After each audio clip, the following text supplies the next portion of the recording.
for clinical services, we have a fully staffed emergency department, which will be in the region of 30 registered nurses, 3 emergency physicians, and then on top of that there are small groups of healthcare professionals that are supporting the diagnostic imaging department, laboratories, health information management, the pharmacy, and on top of that there are 500 contractors currently working around the clock 24 hours a day cleaning our facilities, and when they've finished there are following them 34 of our environmental services workers which are also working in our facility. The emergency department opened yesterday at 8 a.m.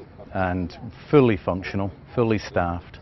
Not quite the traditional model for emergency department, although we're in full operation, because in there we have a pharmacy, the diagnostic imaging and laboratories that I talked about within close proximity to the emergency department. It's almost an expanded emergency department, and it also has an operating theatre as well, so an operating room in there for any emergent services.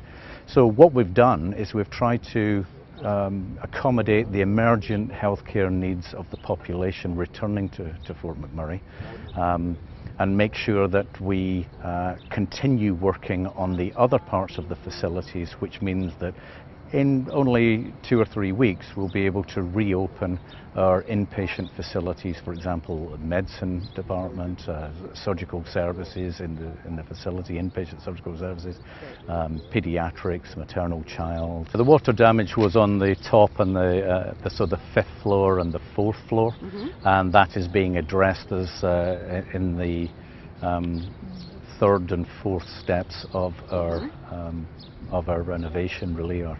There are doctors' offices currently open. We have 6 physicians that have returned to the community and 2 additional physicians that are returning today, in addition to the physicians that are currently working at our urgent care centre and of course here in the emergency department of the hospital.